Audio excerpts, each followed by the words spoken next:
Sophia had always considered Ethan a safe presence in her life, a familiar face in a world that often felt predictable. They had been friends for years, long before she met Mark, and their bond had always been easy, effortless. Whenever Mark was away for work, which happened often, Ethan would come over for a casual dinner or a quiet conversation over wine.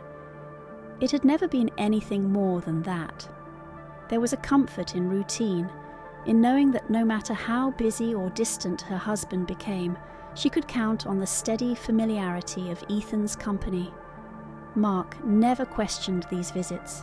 He trusted both of them completely, never giving a second thought to the evenings Sophia spent with Ethan in his absence. Their friendship was harmless, built on years of shared laughter and understanding. There was no reason for suspicion, no reason for concern. At least that was what she had always believed. Lately, something had changed. It was subtle at first, so small that she almost missed it. The way Ethan looked at her lingered a little longer than before, his eyes searching hers as if waiting for something unspoken. His compliments, once playful and light, had taken on a different weight. He would brush against her when reaching for a glass or let his hand rest a moment too long on her shoulder when passing by. These were things she noticed, things she told herself not to dwell on. She had tried to convince herself that she was imagining it. They had known each other for so long, been through so much together. It was easy to misinterpret familiarity for something else, to see meaning where none existed. But then there were the small moments that made her heart beat a little faster, the ones she could not explain away so easily. The way he sometimes stood too close when they spoke, the way his voice softened when he said her name. It made her uncomfortable, but more than that, it made her uncertain. One evening, as she set the table for another of their routine dinners, she thought about cancelling. The thought had never crossed her mind before, but now, as she adjusted the candles on the dining table, she wondered if it was wise to keep inviting him over when something about their dynamic felt different. Before she could decide, the doorbell rang. He was already here. She greeted him as she always did, smiling, pretending that nothing felt strange. He stepped inside, his presence filling the space like it always had. They talked, laughed, and drank, just like they had done for years. But even as she forced herself to relax, she was aware of the way his eyes lingered when she poured his wine, the way he watched her movements with a quiet intensity. It was not overt, not obvious enough to call out, but it was there. Over dinner, their conversation drifted from the usual topics, work, mutual friends, memories from years past, to something more personal. Ethan leaned forward slightly, his fingers tracing the rim of his glass as he studied her. "Do you ever feel like you're stuck?" he asked. She hesitated, caught off guard by the sudden shift in tone. "What do you mean?" he shrugged, swirling the wine in his glass. "Like you're meant for something else, something more." She let out a small laugh, shaking her head. "That's a dangerous way to think." "Is it?" His voice was quieter now, more serious. "Or is it dangerous to ignore it?" She met his gaze and found something unreadable in his expression. There was a challenge in his eyes, a question she did not want to answer. Shifting in her seat, she changed the subject, steering the conversation back to safer ground. He let her, but the moment hung in the air between them, unspoken but not forgotten. As the evening went on, she became increasingly aware of how close he was, how the space between them felt smaller than it should. She found herself noticing things she had never paid attention to before, the way his hand rested on the table, the way his voice dropped when he spoke to her. There was something deliberate about his presence tonight, something different. When the storm rolled in, the lights flickered, casting the room in brief moments of darkness. She reached for her wine glass, only to realize he had done the same. Their fingers brushed. She pulled away quickly, her heart pounding in her chest. He did not apologize, did not move. He simply held her gaze, waiting. The atmosphere shifted, thick with something unsaid. She felt it pressing in, suffocating, undeniable. She wanted to tell herself she was imagining it, that the moment would pass like all the others before it. But she knew, deep down, that something irreversible had already begun. Sophia had always looked forward to her evenings with Ethan, enjoying the familiarity and comfort of their conversations.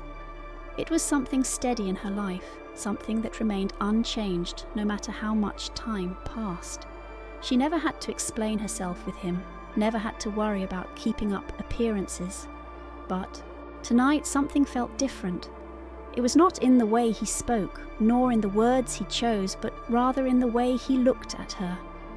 There was an intensity in his gaze, something she had not noticed before, or perhaps had ignored until now.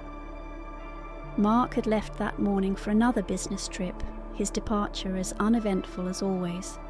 He had kissed her on the cheek, given her a quick goodbye, and was gone before she had even finished her coffee. There was no lingering embrace, no promise to call every night.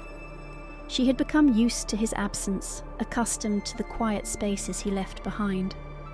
Ethan was the one who filled them, slipping into the routine without question. He arrived that evening just as he always did, a bottle of wine in one hand, a relaxed smile on his face. She let him in without hesitation, pushing away the nagging feeling that something about tonight felt different. The house was quiet except for the occasional sound of rain against the windows.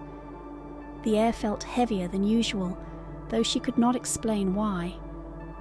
At first, their conversation followed the usual path. They talked about work, about things they had seen in the news, about people they both knew. But as the evening stretched on, the energy between them began to shift. Sophia could feel it in the way Ethan leaned in when he spoke, in the way his voice dropped slightly when he said her name. He had always been warm, always comfortable, but tonight his presence felt charged, almost deliberate.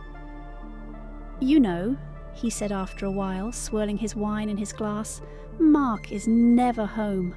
I don't know how you do it." She hesitated, unsure of how to respond. It was true, of course, but it was not something she liked to talk about. "It's just part of life," she said finally, giving a small shrug. "He works hard." Ethan tilted his head slightly, watching her. "That's a nice way of putting it." She laughed, though it felt forced. "What do you mean?" He leaned back in his chair, stretching out like he had all the time in the world. "I just mean that you make excuses for him a lot." She frowned, gripping the stem of her wineglass a little tighter. "I'm not making excuses." "Aren't you?" He smiled, but there was something behind it, something unreadable. "You're always alone, Sophia. Does he even notice?" She exhaled slowly, shaking her head. "This isn't a conversation we should be having." He didn't argue, didn't push, but the look in his eyes told her he was not letting go of the thought. There was something unsettling about it, the way he seemed so sure, so certain of what she felt before she had even admitted it to herself. She stood to clear the table, hoping to shift the mood, to push away the conversation before it could go any further. As she reached for his plate, their hands brushed. It was such a small thing, a brief, fleeting moment of contact, but it sent a current through her. She pulled back quickly, forcing a laugh. "Sorry," she muttered, turning toward the sink. He did not reply right away, but she could feel his eyes on her, lingering.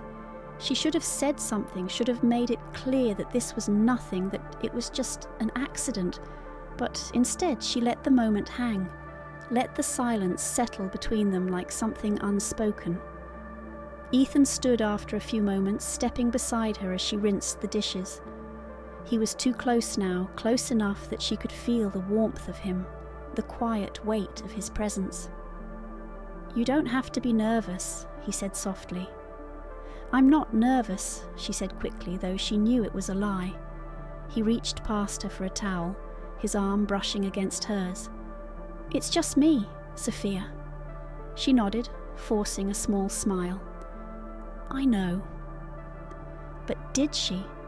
Because the way he was looking at her now, the way his voice sounded so calm, so sure, made her feel like she was standing on the edge of something she could not control. "You're different," he said, his voice almost thoughtful. She forced herself to keep drying the plate in her hands. "What do you mean?" He hesitated for a brief moment, then shook his head. "Nothing, just you don't act like other women your age." She let out a breathless laugh, rolling her eyes. "That's a terrible line," he grinned, leaning against the counter. "It's not a line, it's the truth." The weight in his voice made her stomach twist, an uneasy warmth spreading through her chest. She needed to walk away, to say something to end this before it became something she could not ignore. But she did not move. She did not speak. She just stood there waiting. He reached for his wineglass again, taking a slow sip. "Do you ever think about what life would be like if you had made different choices?" She blinked, caught off guard. "Why are you asking me that?" He shrugged, setting his glass down. "Just curious." She looked away, staring at the darkened window above the sink. The rain had picked up again, tapping steadily against the glass. "I try not to," she admitted, her voice quieter now. "Why?" "Because it doesn't matter." "But what if it did?" She turned to face him then, finally meeting his gaze. His expression was unreadable, his eyes steady on hers. The space between them felt impossibly small now, the air thick with something she could not name. He smiled, but it was different this time. It was not the easy, familiar grin she had known for years. It was something else. "You think too much," he murmured. She laughed, but it was nervous now, uncertain. "And you don't think enough." "Maybe," he admitted. "Or maybe I just think about the right things." She shook her head, stepping away, needing the space. He cut her off, his voice softer now. "You don't have to finish that sentence." She froze, her breath catching in her throat. He was not touching her, not saying anything he should not be saying, but the weight of the moment was undeniable. She needed to end this. She needed to say something that would pull them back to where they had always been, to the safe place where they were nothing more than old friends. But the words would not come. Instead, she turned back toward the sink, gripping the counter as if it could steady her. Behind her, Ethan exhaled slowly, stepping back. "You're overthinking this," he said after a long pause. "Maybe," she said, her voice barely above a whisper, but she knew it was not true. She was not overthinking anything. She was finally realizing what had been in front of her all along. The storm outside had grown stronger, rain hitting the windows in steady, rhythmic waves. The power flickered briefly, casting shadows along the walls, before settling into a dim, uneven glow. The air inside the house felt heavier, charged with something unspoken, something neither of them had acknowledged, but both had felt. Sophia could sense the shift in the atmosphere, the way the familiar comfort between them had taken on an unfamiliar weight. She knew she should say something, should find a way to redirect the conversation back to safer ground, but she did not. Ethan's voice was quieter now, softer, more deliberate. "Do you ever feel like you're stuck?" The question caught her off guard, settling deep in her chest. She hesitated, fingers tightening around the stem of her wineglass. It was not just the words themselves, but the way he said them, as if he already knew the answer. She exhaled slowly, forcing a small, uncertain laugh. "I try not to think about it." He watched her, studying her in a way that made her pulse quicken. Why not? She shrugged, attempting to keep her voice light. Because it doesn't change anything. But what if it could? His tone was even, unhurried. He was not challenging her, not pushing her, but the weight of the question lingered between them.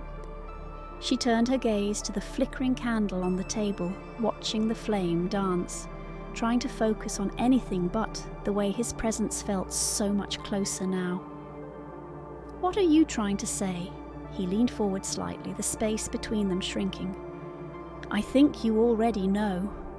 Sophia swallowed hard, forcing a breath past the tightening in her throat.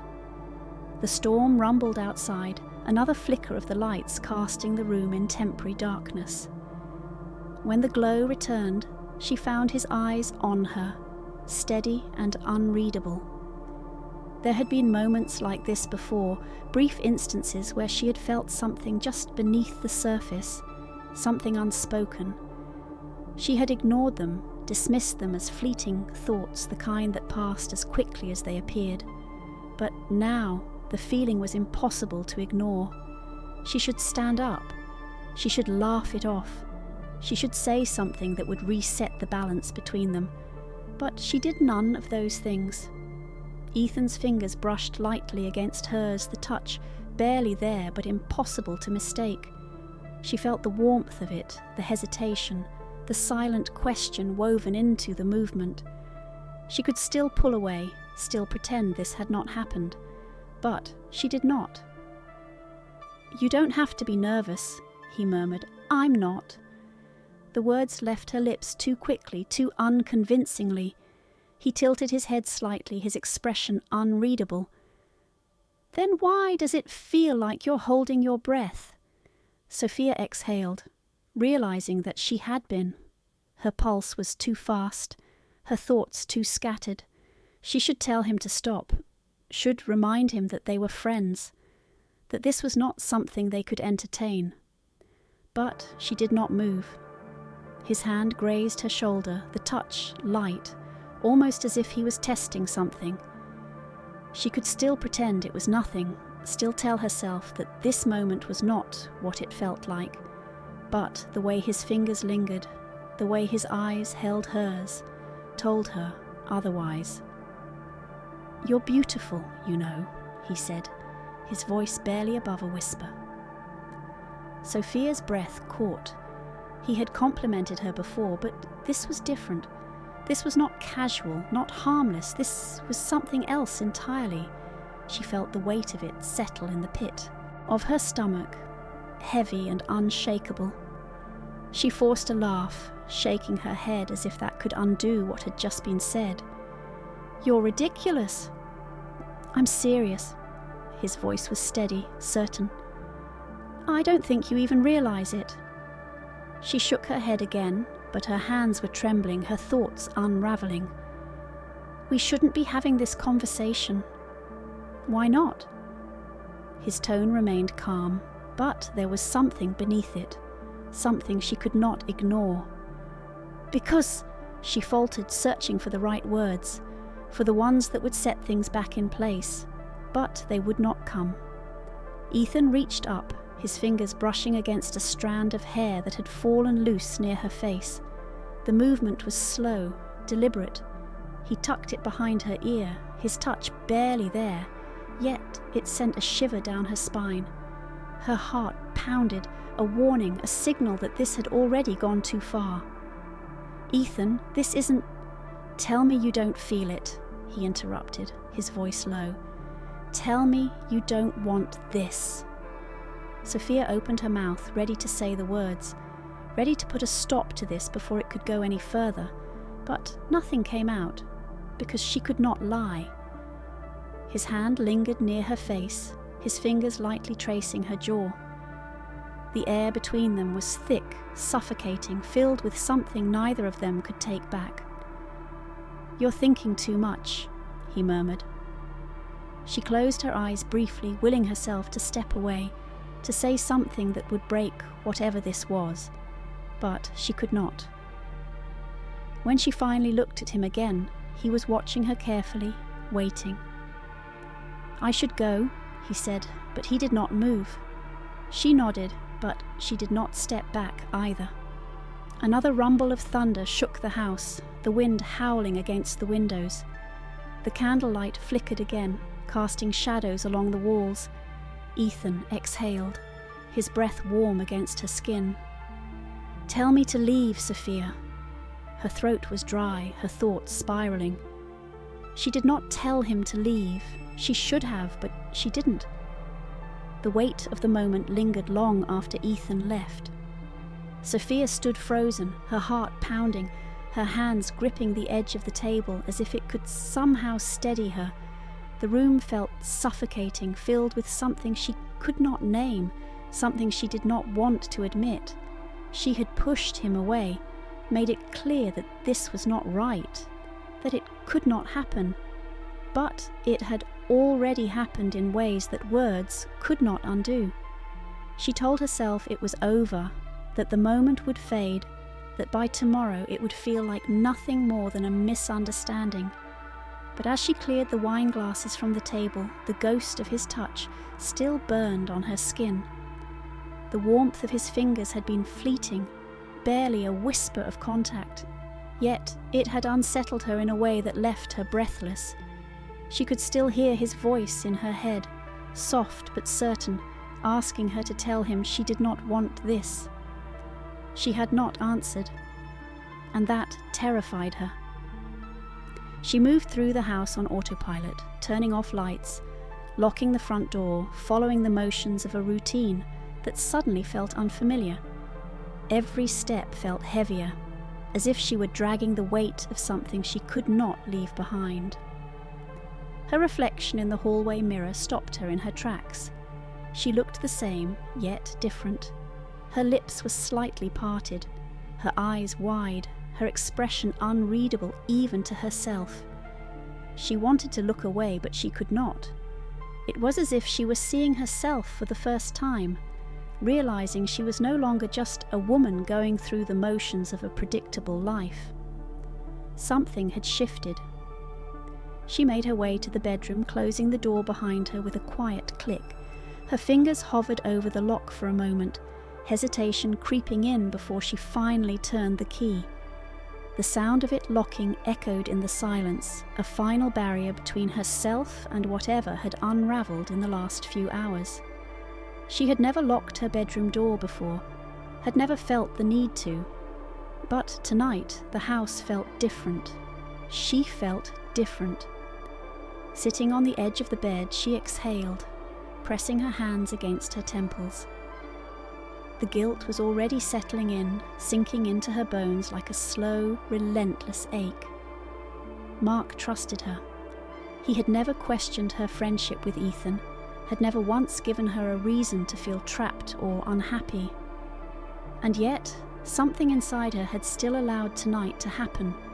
She had let Ethan cross a line, had let herself stand at the edge of something dangerous without pulling away. But the worst part was not the guilt. It was the other feeling, the one she could not name, the one that made her breath shallow and her hands unsteady. It was the feeling she had spent the last few months pretending did not exist, the quiet hum beneath her skin whenever Ethan looked at her a little too long, whenever his words carried a meaning she did not acknowledge. It had always been there, waiting. She had been waiting. She hated herself for it.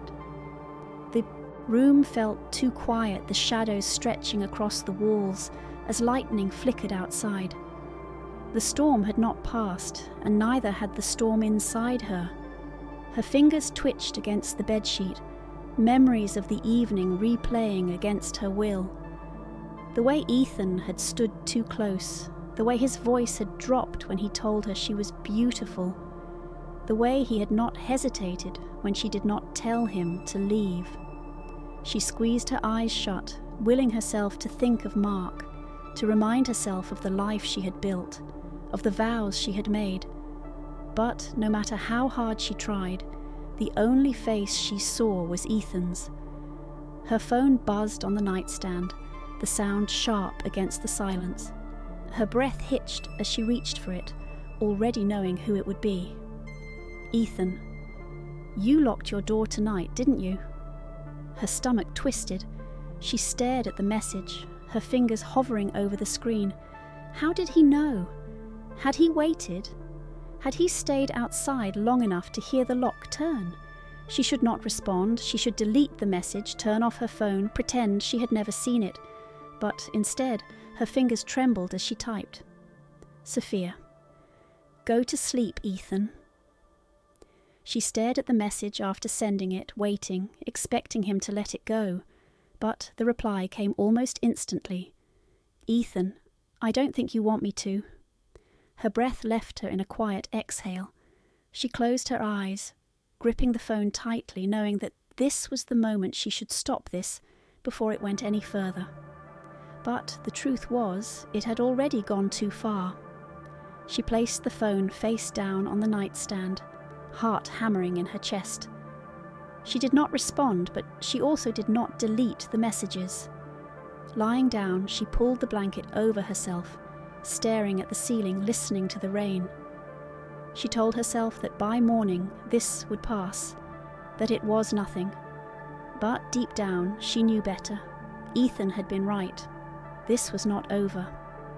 The days that followed felt surreal, a strange balance between normalcy and something much darker lurking beneath the surface. Sophia moved through her routine as if nothing had changed, as if that night had been nothing more than a brief lapse in judgment, a moment that meant nothing. But she knew better. She could feel it in the way her hands trembled when she poured her morning coffee, in the way her heart raced whenever her phone buzzed. She had not responded to Ethan's last message, had not acknowledged the weight of his words, but that did not mean they had disappeared. Ethan had not pushed, at least not directly. He did not call, did not show up at her door uninvited, did not demand explanations. Instead, his presence lingered in smaller ways, in the way his texts would arrive at odd hours, simple messages that should have been harmless but felt anything but. Thinking about you. She ignored it. She had to. You're quiet today. She deleted the message without replying. I know you locked your door again. Her breath caught in her throat as she read that one.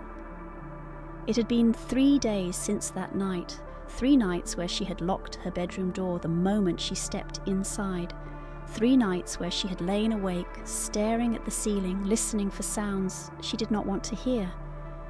But how did he know? Had he been outside? Had he waited just beyond the door? She wanted to believe it was paranoia, that she was imagining things, that she was reading too much into simple words, but deep down she knew the truth. This was not over. Mark called that afternoon, his voice warm, familiar, steady. He told her he would be home late the next evening, asked if she needed anything, told her he missed her. She said all the right things in return, pretended that nothing was wrong. But as she hung up, a hollow feeling settled in her chest. She had never lied to him before. She had never had to. That night she kept her phone face down on the nightstand, refusing to look at it even when it vibrated softly against the wood. She did not want to see his name, did not want to read whatever words he had left for her this time. She rolled onto her side, pulling the blanket tighter around herself, willing sleep to come. She did not dream. The next morning was quiet, too quiet. She kept herself busy, moving from room to room, wiping down countertops that were already clean, rearranging things that did not need to be moved. She needed to feel in control, needed to remind herself that this was her home, her life, and that she was the one who dictated what happened next. Ethan had not texted her all morning. The absence of his messages should have been a relief, but instead, it only unsettled her more. He was giving her space, but not because he was letting go. It felt more like he was waiting. The day dragged on, each passing hour bringing a growing sense of unease. By the time evening arrived, she had convinced herself that she was overreacting, that she had let her own fears spiral into something irrational. She would see Mark soon, and everything would go back to the way it was. This was just a mistake, a brief moment of weakness that would fade with time. The sound of the front door opening sent a wave of relief through her. Mark was home. She turned, forcing a smile as he stepped inside, setting his bag down near the entryway. He looked tired but happy to see her, the kind of expression that had once made her feel safe. "Hey," he said, pulling her into a brief hug. "Miss me?" She nodded, swallowing the lump in her throat. "Of course." As they moved into the kitchen, she busied herself with pouring him a drink, distracting herself with small tasks. She could do this. She could act normal. She could make herself believe that nothing had changed. Then she felt it. A small folded slip of paper tucked into the pocket of her cardigan. Her fingers closed around it before she even registered what she was doing, her breath catching in her throat. It had not been there before. She knew it had not. Her pulse pounded as she carefully, discreetly pulled it from her pocket, keeping her movements slow, deliberate. Mark was talking about something, his voice fading into background noise as she unfolded the paper, her eyes scanning the familiar slanted handwriting. "You're not done yet." The words sent ice down her spine. She swallowed, forcing herself to fold the note back up, tucking it into her palm. Her hands felt numb, her skin cold. She could hear Mark still speaking, oblivious to the way her world had just tilted on its axis. She turned, setting his drink down in front of him with a steady hand, nodding at whatever he had just said, pretending she was still listening. Inside, her mind was racing. Ethan had been here. He had been close enough to slip the note into her pocket without her even noticing. She had been careful. She had kept her distance. She had not responded to him. And yet he was still there, still watching, still waiting. Her heartbeat thundered in her ears as she forced a smile, as she willed herself to breathe, as she pretended that everything was fine. But it was not. It was not over. And now she was certain that it never would be.